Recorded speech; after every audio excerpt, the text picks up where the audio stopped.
कोई एक गाना अगर आपको बहुत अच्छा लगे और वो गाना गाने के समय आप देख रहे हो कि वो गाना थोड़ा सा ऊंचे स्वरों में आधारित है। गाने के लिए आप कोशिश कर रहे हो लेकिन वो गा नहीं पा रहे हो क्योंकि वो स्वर थोड़ा सा ऊंचा है आपके जो गला के कैपेसिटी है उसके मुकाबले में। तो क्या करा जाए।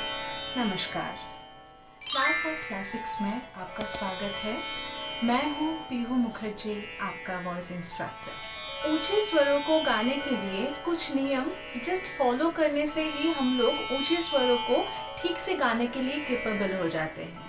बस कुछ स्टेप्स मैं आपको बता रही हूँ ताकि वो फॉलो करके आप ऊंचे स्वरों से रिलेटेड गाना अपने हिसाब से गा सकें। आइए पहले जान लेते हैं सप्तक क्या है। 7 सुरों को लेकर एक सप्तक होता है। हिंदुस्तानी क्लासिकल म्यूजिक में 3 सप्तक से जुड़ा हुआ सभी गाना आधारित होता है। नीचे का जो स्वर है उन सभी स्वरों को मंद्र सप्तक कहते हैं। मिडिल का स्वर को जो मिडिल में रहते हैं, 7 सुर जो मिडिल में रहते हैं उसे कहते हैं मध्य सप्तक। और ऊपर का जो स्वर है ऊपर में आधारित हायर ऑक्टेव जिसको हम कहते हैं उसे कहते हैं तार सप्तक। अभी आते हैं तार सप्तक के रियाज के बारे में। ज़्यादातर शाम को ही तार सप्तक का रियाज किया जाता है।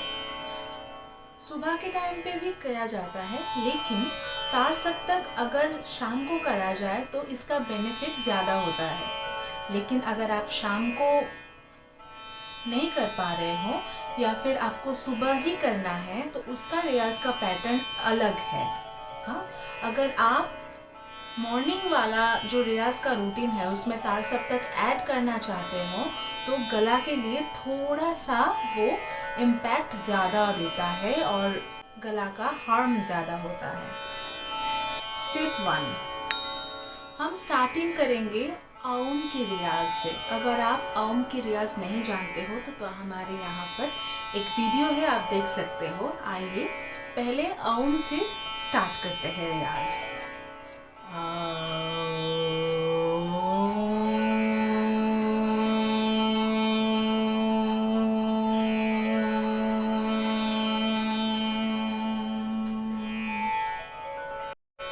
ध्यान में रखना है ओम एकदम खुली एक सांस में एक ओम ही कहना है। इसका प्रैक्टिस करना थोड़ा ज़रूरी है। स्टेप 2, ओम के बाद हम लोग कंसंट्रेशन के साथ सा को निभाएंगे और निभाने की कोशिश करेंगे। लाइक सा।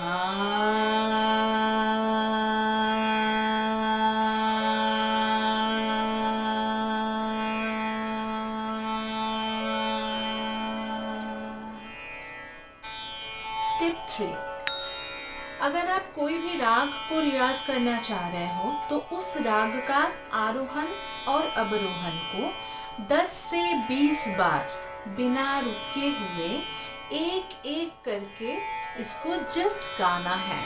अगर आप कोई राग को रियाज नहीं कर रहे हो तो सिर्फ शुद्ध स्वरों को आरोहण और अवरोहण इस पैटर्न में 10 से 20 बार निभाना है, सिर्फ और सिर्फ निभाना है। अगर आप चाहते हो तो इसको सरगम और आकार दोनों में ही कर सकते हो।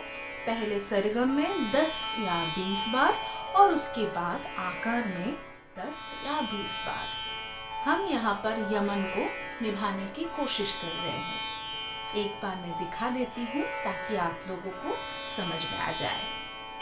नी रे गा मा पा मा धा नी सा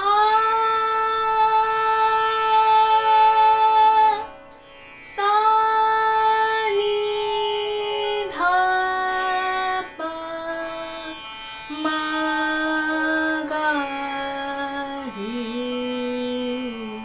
सा।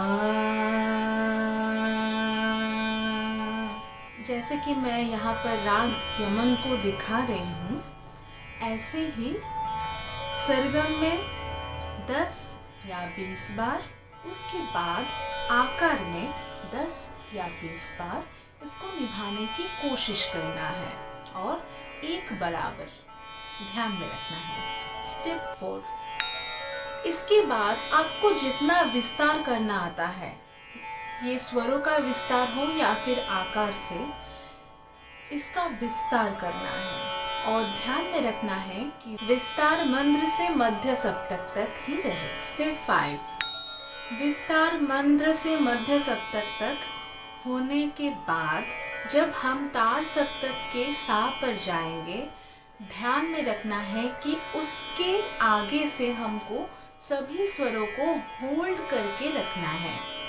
सा से आगे जितना तक हम लोग जा सकते हैं वो हमारे कैपेबिलिटी है, ये ध्यान में रहे। मतलब अगर हम सा से मा तक जा सकते हैं ताड़ सप्तक में, सा रे गा मा, इतना तक होल्ड करके रख सकते हैं तो हमारे कैपेबिलिटी सिर्फ मा तक है। इसके आगे जाने के लिए हम लोगों को नेक्स्ट डे का एक गोल सेट करना है कि मा से आगे तक जाना है, मतलब पा तक। सा रे गा मा पा। अगर आप रियाज करते हुए देख रहे हो कि आप गा तक जा रहे हो तो नेक्स्ट डे आपको एक गोल सेट करना है कि नेक्स्ट डे हमको मा तक जाना है, या फिर आप मा तक जा रहे हो तो नेक्स्ट डे आपका गोल रहेगा पा तक जाने का। ये ध्यान में रखना है और आगे से इसे ही फॉलो अप करके हुए आगे जाना होगा। बोनस स्टेप नंबर 6, ऊपर का सा रे गा मा हो जाने के बाद हम लोगों को प्रैक्टिस करना है इसमें ठहरना। ठहराव सबसे ज़रूरी है, जिससे कि हम लोगों का ताड़ सप्तक में बने रहने की कैपेबिलिटी इंक्रीज होता है। तो ध्यान में रहे कि हम लोग जितना देर हो सके एक एक स्वर में ज़्यादा समय तक ठहराव ला सके। ताड़ सप्तक का जो रियाज है वो हो जाने के बाद हम लोग कोशिश करेंगे जो राग हम पिक किए थे उस राग में विस्तार करना, ताड़ सप्तक में ही। अगर आप ताड़ सप्तक में विस्तार करने की कोशिश कर रहे हो तो ध्यान में रहे कि मध्य से ताड़ तक का जो सफ़र है उसको ज़्यादातर दिखाने की कोशिश करें। स्टेप 5 तक रियाज करने के बाद अगर आपको ज़्यादातर गला में तकलीफ़ महसूस हो तो आप 5 मिनट का ब्रेक ले सकते हो। ज़्यादातर लोगों को इस स्टेप तक तकलीफ़ महसूस होता है, ज़्यादा प्रेशर देना पड़ता है गला में, लेकिन ध्यान रहे प्रेशर ज़्यादा हम लोगों को नहीं देना है, जितना फ्लुएंटली हो सके वही रहने दीजिए। ओके, इसके बाद जब आपका 5 मिनट्स का ब्रेक हो जाए फिर से आकर वहाँ से ही स्टार्ट कीजिए जहाँ पर रियाज छूटा था। 5 मिनट से ज़्यादा समय मत लीजिएगा, उससे क्या होता है गला ठंडा पड़ जाता है। ये आपका ताड़ सप्तक इवनिंग रियाज का रूटीन होना चाहिए ताकि आपका गला एकदम सुस्त रहे। ये था ताड़ सप्तक से रिलेटेड इवनिंग रियाज का वीडियो। अगर ये अच्छा लगे तो लाइक, शेयर और कमेंट कर दीजिएगा। अगर आप हमसे हिंदुस्तानी क्लासिकल म्यूज़िक की क्लास लेना चाहते हो तो नीचे दिए गए नंबर पर ज़रूर व्हाट्सएप करना। अब तक के लिए नमस्कार।